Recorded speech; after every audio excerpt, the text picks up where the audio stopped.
அனைவருக்கும் வணக்கம். இந்த திரைப்படம் வந்து 2014 நான் அப்போ டெல்லியில் ஒர்க் பண்ணிகிட்டு இருந்தேன். டெல்லியிலேருந்து எங்களோட காலேஜ் அலுமினி மீட்டுக்காக சென்னை வந்திருந்தேன். அப்போ தான் வந்து 2014 நினைக்கிறேன். அப்போ தான் கண்ணனை வந்து அந்த அலுமினி மீட்டில் பார்த்தேன்.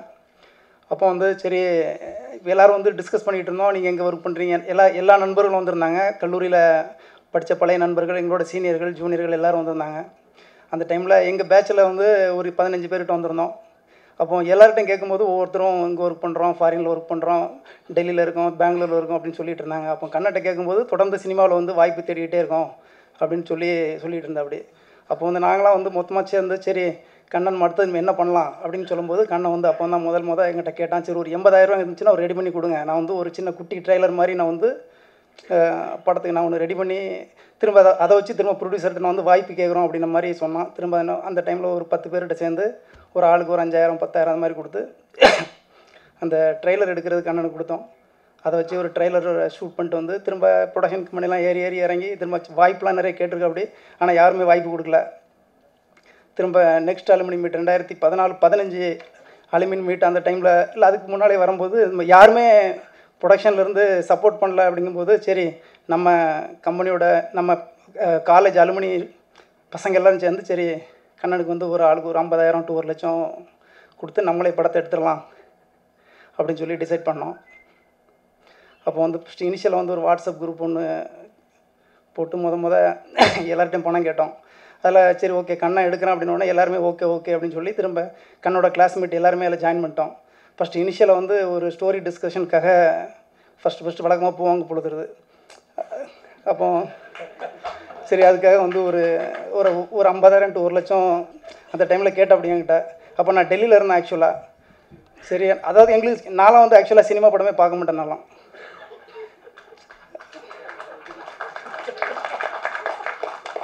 சரி கண்ணன் கேட்குறான் அப்படின்னோடனே சரி நம்ம பசங்கிட்ட அது என்னோட டிபார்ட்மெண்ட்டில் நான் மெக்கானிக்கல் டிபார்ட்மெண்ட், கண்ணனோட மெக்கானிக்கல் டிபார்ட்மெண்ட் ஆக்சுவலாக. அப்போ சரி என் பசங்கிட்டலாம் கேட்டு சரி நிறைய ஃபஸ்ட்டு இனிஷியல் டைமில் கொஞ்சம் கொடுக்கல. அதனால் ஒரு 4-5 பேர் இருந்தோம். ஆளுக்கு ஒரு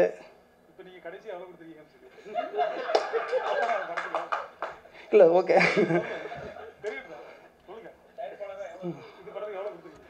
சரி அது ஆக்சுவலாக பார்த்தீங்கன்னா இது தயாரிப்பாளராக நான் வந்து 2013 2019 வரைக்கும் வந்து 10,000 50,000 20,000 அப்படி கொடுத்து கிட்டத்தட்ட 25 லட்சம் 30 லட்சம் கிட்ட கொடுத்துட்டே இருப்பேன் ஆக்சுவலாக.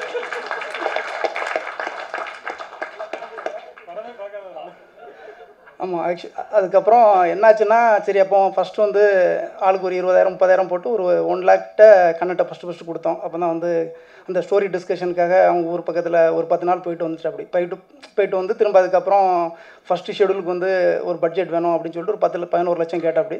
அப்போ அதே நாங்கள் வந்து ரெடி பண்ணி கொடுத்தோம். அப்போ ஃபஸ்ட் ஷெடியூல் போச்சு. அப்போ வந்து கொஞ்சம் ஒரு 15 minutes or 20 minutesக்கு வந்து ஒரு ஃபுட்டேஜ் எடுத்துகிட்டு வந்து எங்கிட்ட காமிச்சா அப்படி. அப்போ அதை கண்ணை வந்து டெல்லிக்கு வந்து அதை எங்கிட்ட போட்டு காமிச்சான். அப்போ எங்களோட டெல்லியில் வந்து என்னோடய ஆஃபீஸ் மீட்டில் அவங்ககிட்டலாம் நான் காமிச்சேன் ஆக்சுவலாக. கண்ணனுக்கு அங்கே ஒரு ரூம் போட்டு கொடுத்து அது இப்போ டெல்லியில் ஒர்க் பண்ணுற அந்த என்னோடய ஃப்ரெண்ட்ஸு அவங்களாம் கூப்பிட்டு போய் காமிச்சோடனே இந்த சாங்ஸ் எல்லாம் ஃபஸ்ட்டு எடுத்துகிட்டு வந்திருந்தான். பார்க்குறதுக்கு ரொம்ப நல்லா இருந்தது ஆக்சுவலாக. சரி அப்படி அதை காமிச்சு திரும்ப எங்கள் பசங்கள்ட்டலாம் திரும்ப போட்டு காமிச்சோம். அப்படின்னு எல்லாத்துக்கும் நிறைய ஹோப் வந்தது. திரும்ப கொஞ்சம் பணம்லாம் எல்லாருமே கொடுத்தாங்க. அதுக்கப்புறம் பார்த்தீங்கன்னாச்சுன்னா ஃபஸ்ட்டு இந்த படத்தில் ஹீரோ வந்து அம்சத் கான் இருந்த அப்படி ஒரு 3 to 4 days ஃபஸ்ட்டு ஷூட்டிங்கில் அவர் இருந்த அப்படி. திரும்ப அதுக்கப்புறம் நெக்ஸ்ட் ஷெடியூல் போகும்போது என்ன ஆயிடுச்சுன்னா அவங்க வேறு படத்துக்கு நடிக்க போயிட்டாங்க ஆக்சுவலாக. அப்போ ஹீரோ வந்து இல்லை என்னால் ஷூட்டிங் பண்ண முடியாது அப்படின்னு சரி உனக்கு புது ஹீரோ மாற்றலாம் அப்படின்னு சொல்லி திரும்ப வேறு புது ஹீரோ போட்ட அப்படி. அவர் இப்போ இந்த ஹீரோ ஆக்சுவலாக. சரி அப்போ நான் ஃபஸ்ட்டு ஒரு 5 நாள் ஷூட் பண்ணது எல்லாம் வேஸ்ட்டாக போச்சு. சரி அப்படின்னு சொன்னோன்னே திரும்ப அதுக்கப்புறம் அதாவது ஒரு ஆள் பணம் போட்டிருந்தா ஈஸியாக சரி யார்ட்டையும் கன்வின்ஸ் பண்ண தேவையில்லை. அதுக்கப்புறம் திரும்ப எல்லாத்துட்டையும் ஃபோனை போட்டு கான்ஃபரன்ஸ் காலில் மோகன்ராஜ் வந்து ஒரு நிசானில் ஒர்க் பண்ணுறாரு, சென்னையில் ஒர்க் பண்ணுறாரு. நான் டெல்லியில் இருக்கேன், அவர் பெங்களூரில் இருக்கார். ஆக்சுவலாக அங்கேருந்து நான் வந்து பேசுவோம். ஆஃபீஸ் முடிச்சுட்டு வந்து வர்ற வழியில் ஒரு மார்க்கெட் உண்டு, அங்கே போய்ட்டு எல்லாத்துக்கும் கால் போடுவோம். மொத்தமாக கால் போட்டு நம்ம நெக்ஸ்ட் ஷெடியூல் வந்து ஒரு 10 நாளில் வேணும் அப்படின்னா அதுக்கு ஒரு ஃபண்டு வந்து ஒரு 30 லட்சம் ரெடி பண்ணணும் அப்படின்னு சொல்லுவோம். அப்படி சரி ஓகே நாங்களும் அப்படி ரெடி பண்ணி ஒரு 30 lakh ரெடி பண்ணி கொடுத்தோம். அப்போ 2வது ஷெடியூல் போனோம். அப்படி 2வது ஷெடியூல் முடிஞ்சுது. அதுக்கப்புறம் அடுத்த ஒரு சின்ன ஒரு குட்டி பிரேக் போட்டு அடுத்தது ஃபண்டை வந்து ஜென்ரேட் பண்ணோம். அந்த டைமில் என்ன ஆயிடுச்சுன்னாச்சுன்னா ஹீரோயின் வேறு படத்துக்கு போயிட்டோம். அப்படி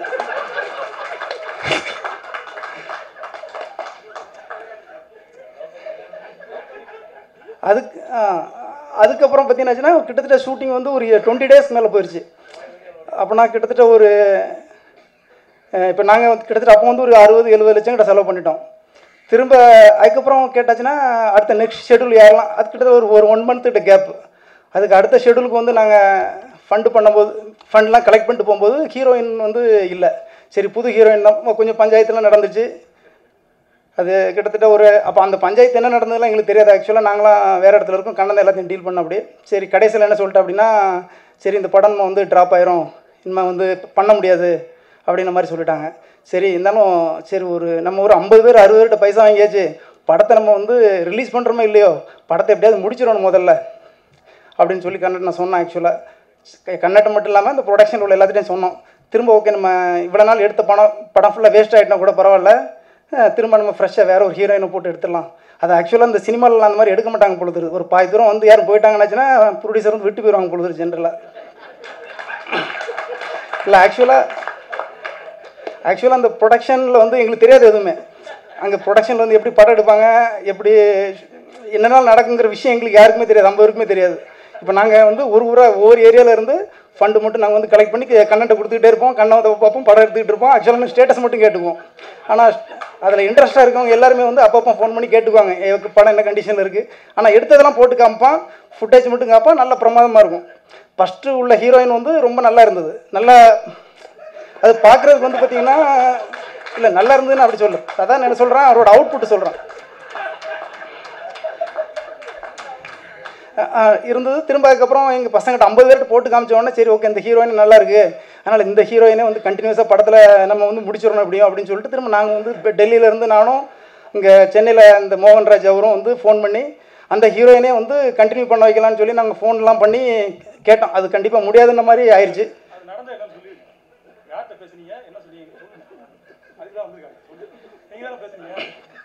இல்லை நான் தான் பேசினேன். ஆக்சுவலாக என்னாச்சுன்னா ஆக்சுவலாக வந்து அபி சரவணன்கிறவட்ட தான் நான் பேசினேன். ஆக்சுவலாக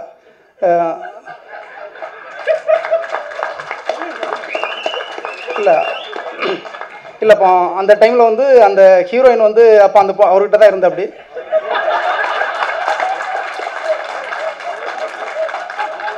இல்லை அவர்கிட்ட வந்து இல்லை ஹீரோயின் பேர் வந்து அதிதி.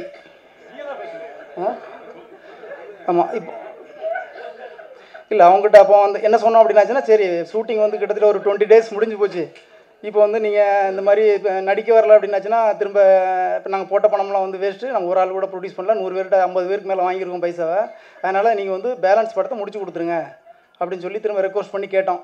அவங்க என்ன சொல்லிட்டாங்கன்னாச்சுன்னா சரி இந்த மாதிரி உங்கள் டைரக்டர் வந்து ஹீரோயினை வந்து ரேப் பண்ணுன்னு சொல்லிட்டு த்ரெட்டன் பண்ணியிருக்க அப்படி, அதனால் சரி இப்போ வந்து அவளுக்கு பாதுகாப்பு இல்லை அப்படி இப்படின்னு சொல்லிட்டு அப்படிங்கிட்ட நாங்கள் ஒன்று சரி அப்படின்னாச்சுன்னா நீங்கள் வந்து ஒரு ஆள்லாம் நீங்கள் கூப்பிட்டு வந்து சேஃப் கார்டாக வச்சுக்கோங்க, நீங்கள் அந்த நடிக்கும்போது வந்து நடித்து கொடுத்துட்டு போங்க அப்படி இப்படிலாம் பேசி பார்த்தோம். இல்லை அவர் என்ன பண்ணிட்டாருன்னா அதுக்கப்புறம் நான் வந்து இல்லை போலீஸில் கம்ப்ளைண்ட் கொடுத்துருவோம், நீங்கள் வந்து நீங்கள் டைரக்டர் இந்த மாதிரி பண்ணுறாரு பிடிச்சி உள்ள தூக்கி வச்சுருவோம் அப்படின்லாம் எங்களும் பயங்கரம் மிரட்டினா அப்படின்னா திரும்ப எங்களை மிரட்டினா அப்படி. ஆமாம் திரும்ப அது நிறைய பிரச்சனைலாம் நடந்தது, போலீஸ் ஸ்டேஷன்லாம் அதெல்லாம் பஞ்சாயத்துலாம் நிறைய நடந்திருக்கு. லாஸ்ட்டில் சரி ஃபைனலாக வந்து கண்ணன் வந்து திரும்ப வேணாம் புது ஹீரோயின் போட்டு எடுத்துக்கலான்னு சொல்லிட்டு புது ஹீரோயினை போட்ட அப்படி. திரும்ப அதுக்கப்புறம் பார்த்தீங்கன்னா ஃபஸ்ட்லேருந்து எடுக்கணும். திரும்ப அதுக்கப்புறம் எங்கள் ஆள்கிட்டலாம் பேசினோடனே அப்போ சரி என்ன பண்ணுறது அப்படின்னு சொல்லிட்டு திரும்ப அதுக்கப்புறம் ஃபண்டெல்லாம் ஜென்ரேட் பண்ணி திரும்ப ஒரு கண்ணன்ட்ட கொடுத்தோம். கண்ணன்ட்ட கொடுக்கும்போது திரும்ப நிறையா அந்த சப் ஆர்டிஸ்ட்லாம் இருக்காங்க. ஒரு படம் வந்து இடையில நின்று போச்சு அப்படின்னு சொன்னாச்சுன்னா திரும்ப அதில் நடித்தவங்களாம் வந்து வேறு படத்துக்கு நடிக்க போயிடுறாங்க, பெரிய பெரிய ஆர்டிஸ்ட்டாக இருந்தாச்சுன்னா. அப்புறம் அவங்கள பிடிச்சிட்டு பார்த்தாச்சுன்னா தாடி எடுத்துடுறாங்க, சேவ் பண்ணிடுறாங்க. இல்லை ஆக்சுவலாக அதில் மொட்டை போட்டிருக்க மாதிரி சீன் இருந்துச்சுன்னா அவங்க வேறு எங்கேயாவது போயிடுறாங்கன்னாச்சுன்னா அது சீக்வன்ஸ்லாம் மேட்ச் ஆகுது போடுறது, அதெல்லாம் எங்களுக்கு தெரியாது. எங்களுக்கு அவன் கேட்டால் ஆள் இல்லை டைம் இல்லை அப்படின்னு சொல்லிட்டு இருப்போம். அப்படிங்க கேட்டாச்சுன்னா இல்லை வில்லன் வரல ஹீரோ வரல, என்னடா வில்லன் வரல ஹீரோ வரலன்னாச்சுன்னா டீட்டெயிலாக பேசினா தான் நமக்கு தெரியுது. அதாவது இப்போ இதில் பார்த்தீங்கன்னா செம லேர்னிங். இப்போ படம் எடுக்கணும்னா சும்மா எல்லாரையும் சிம்பிளாக எடுத்துட முடியாது பொழுது இருக்குது, எல்லாத்தையும் கரெக்டாக பிடிச்சி வச்சு ஒரே டைக்கில் ஒரே ஷெட்யூலில் முடிச்சாச்சுன்னா தான் இல்லை ஆக்சுவலாக படமே வந்து முடிக்கும் பொழுது இருக்குது. அதாவது வந்து சரி நம்ம இப்போ கலெக்ட் பண்ணி கொஞ்சம் கொஞ்சமாக எடுக்கலாம்னாச்சுன்னா ஒரு 10 நாளைக்கு போனால் ஒரு ஷெட்யூல் ஒரு மாதிரி இருக்குது, ஒரு மாதம் கேப் விட்டாச்சுன்னா எல்லோரும் அங்கங்கே போயிடுறாங்க. திருப்பி வந்து பிடிச்சி பண்ணுறதுங்கிறது ரொம்ப டஃப்பாக வந்த பிறகு தான் எங்களுக்கு தெரிஞ்சுது. அதுக்கப்புறம் திரும்ப கன்னட்டை திரும்ப வந்து போய் நிறைய பணம்லாம் ரெடி பண்ணி கொடுத்து ஒரே டேக்கில் திரும்ப 2வது ஹீரோயினை போட்டு ஃபுல்லாக ஒரே டேக்கில் ஃபுல்லாக முடிச்சு அப்படி. அதுக்கப்புறம் ஃபைனலாக வந்து படம் வந்து பிரமாதமாக எடுத்திருக்கு அப்படி. இப்போ நாங்கள் இந்த படத்தெல்லாம் பார்த்துட்டோம். ஆக்சுவலாக நான் வந்து இந்த படம் ஆரம்பிக்கிறதுக்கு முன்னால் எப்படி இருக்கும்னு சொல்லி எங்கிட்ட வந்து ஒரு ஸ்கிரிப்ட்லாம் கொடுத்து அப்படின்னு எங்கிட்ட நான் அதை படித்து பார்த்தேன். ஆனால் அதுக்கும் அந்த விசுவலைசேஷன் வந்து அந்தளவுக்கு ரொம்ப பெட்டராக பண்ணியிருக்கு அப்படி. வேறு என்ன சொல்கிற, ப்ரொடக்ஷன் சைட்லேருந்து இந்த மாதிரி ஏகப்பட்ட பிரச்சனையை சந்தித்து இன்றைக்கி படத்தை கம்ப்ளீட் பண்ணியிருக்கிறோம். நான் என்ன நினச்சேன்னாச்சுன்னா படத்தை சிம்பிளாக வந்து எடுத்து முடிச்சு அப்படி ரிலீஸ் பண்ணிடலாம் நாங்கள் அப்படி நினச்சோம். ஆக்சுவலாக அது ரொம்ப தப்பு போல தெரியுது. இல்லை ஆக்சுவலாக அவ்வளோ சிக்கல் இருக்குது. அதாவது ஒரு ப்ரொடக்ஷன் கம்பெனி வச்சு படத்தை எல்லாத்தையும் வந்து கரெக்டாக ப்ராப்பராக கோஆர்டினேட் பண்ணி படத்தை முடிக்கணுங்கிறது அவ்வளோ சேலஞ்சிங் இருக்குது இதில். ஏன்னா ஏகப்பட்ட பேர் இதில் கனெக்ட் ஆகிருக்கிறாங்க. ஒரு நாள் ஷெட்யூல் வந்தாச்சுன்னா ஒருத்தர் இருக்க முடிக்கிறாங்க. அது எல்லாத்தையும் கரெக்டாக பார்த்து முடிக்க வேண்டியிருக்கு. இந்த எல்லாத்தையும் வந்து ஒரு ஆளாக செல்வக்கண்ணனே இருந்து பார்த்தார். பெரிய ப்ரொடக்ஷன் மேனேஜர்லாம் வச்சு அந்த மாதிரி கண்டினியூஸெல்லாம் நாங்கள் சம்பளம் கொடுக்கல, குட்டி பட்ஜெட்டுங்கிறதுனால. ஆனால் இது பெரிய படத்துக்கு பட்ஜெட் அளவுக்கு வந்துட்டுது ஆக்சுவலாக. ஏன்னா இது 80 நாளைக்கு மேலே படம் ஷூட்டிங் பண்ணியிருக்கு அப்படி. இது 80 நாள் 85 நாள் கண்டினியூஸாக. ஆனால் ஃபைனல் அவுட்புட் வந்து ரொம்ப நல்லா வந்திருக்கு. இப்போ மீடியா எல்லாருமே இதுக்கு நல்லா சப்போர்ட் பண்ணுங்கள். இப்போ எல்லோரும் வந்து இதை நீங்கள் தேட்டரில் வந்து பாருங்கள். அப்படின்னாச்சுன்னா தான் இந்த அட்லீஸ்ட் நாங்கள் இது போட்ட பணத்துலையாவது ஒரு பாதியாவது எடுக்க முடியும். இல்லை ஆக்சுவலாக இந்த படத்துக்கு வந்து இன்வெஸ்ட்மெண்ட்டு பண்ணுறவங்ககிட்ட எப்படின்னாச்சுன்னா இந்த படத்தை நம்ம எப்படியாவது எடுத்து ரிலீஸ் பண்ணிடணும், அவ்வளோதான். ஆக்சுவலாக அந்த படத்துலேருந்து ஒன்றுமே வரலனாலும் எதுவும் கேட்கக்கூடாது அப்படின்னு சொல்லிட்டு அந்த அக்ரிமெண்ட் பேஸில் தான் பணத்துமே வாங்கியிருக்கோம். இல்லை அப்படின்னாச்சுன்னா தெரியும் பணம் வாங்கிட்டு என்கிட்ட திருப்பி தரலன்னு சண்டைக்கு வருவான். என்னைக்காவது பார்த்தா கூட ஏமாற்றிட்டு போட்டான்னு கேட்பாங்கிட்ட, என்னோட பைசா வாங்கிட்டு ஏமாற்றிட்டு போயிட்டீங்க அப்படின்ட்டு. அதனால் ஃபஸ்ட்டு இது வந்து எல்லாமே கிளியராக சொல்லிட்டு தான் எடுத்துருக்குறோம். ஆக்சுவலாக இது எல்லாத்துக்குமே ஒத்துக்கிட்டு பணம் கொடுத்துருக்காங்கன்னாச்சுன்னா செல்வக்கண்ணனோட அந்த நேர்மை தான். ஏன்னா அவர் வந்து ரொம்ப கொஞ்சம் ரஃபான ஆள் தான் ஆக்சுவலாக. ஆனால் வந்து பார்த்திங்கன்னா போய் சொல்ல மாட்டார், கரெக்டாக இருப்பார். நானும் வந்து ஹாஸ்டலில் தான் இருந்து படித்தேன். இப்போ நான்லாம் வந்து அங்கே சங்கர் பாலிடெக்னிக்கில் ஹாஸ்டலில் இருக்கும்போது இந்த லஞ்சு சாப்பாட்டுக்கு போவோம். அதுக்கு முன்னால் ஈவினிங் பார்த்திங்கன்னாச்சுன்னா உள்ள ஒரு ரூம் ஒன்று இருக்கும். ஆக்சுவலாக எப்படின்னாச்சுன்னா அந்த ரிஜிஸ்டரில் வந்து சைன் பண்ணணும் டெய்லி. அந்த ஹாஸ்டலில் தான் இருக்கிறான் அப்படின்ட்டு அதை சைன் பண்ணனாச்சுன்னா ஒரு வேஷ்டி கட்டிட்டு தான் போகணும். அப்போ வந்து ட்ரௌசர்லாம் போட்டு போகக்கூடாது. அப்படிங்கும்போது அந்த டைமில் தான் செல்வக்கண்ணனும் நானும் ஒரே ரூம் கிடையாது. அவர் வந்து ஒரு சைடு எண்டு, நான் ஒரு சைடு எண்டு. அப்போலாம் நாங்களாம் போனால் கையெழுத்து போட்டு வந்துடுவோம். ஆனால் அவர் வந்து பயங்கரமாக கிரிக்கெட் பார்ப்பா அப்படி. அப்போ பார்த்தீங்கன்னா அங்கே வந்து ஸ்போர்ட்ஸ் டுடே அப்படின்னு ஒரு மேகசின் வரும், டெய்லி ஹிண்டு பேப்பர் வரும். அதில் பேக்கில் வந்து ஸ்போர்ட்ஸை பற்றி எழுதியிருப்பாங்க. அதை இன்னொருத்தர் சயின்டிஸ்ட் ஆகிட்டார் ஒருத்தர், அவர் 2 பேரும் படிப்பாங்க, சண்டை போட்டு படிப்பாங்க. ஆக்சுவலாக அவர் எல்லாம் படிச்சுட்டு இருந்தா அப்படி நாங்களும் அந்தளவு படிக்கலை. ஆனால் ஏதோ வேலை கிடச்சி நாங்களும் வேலைக்கு போயிட்டோம். இப்போ வந்து அந்த படத்து மூலமாக டைரக்டராக இருக்கார். ரொம்ப நன்றி, தேங்க்ஸ்.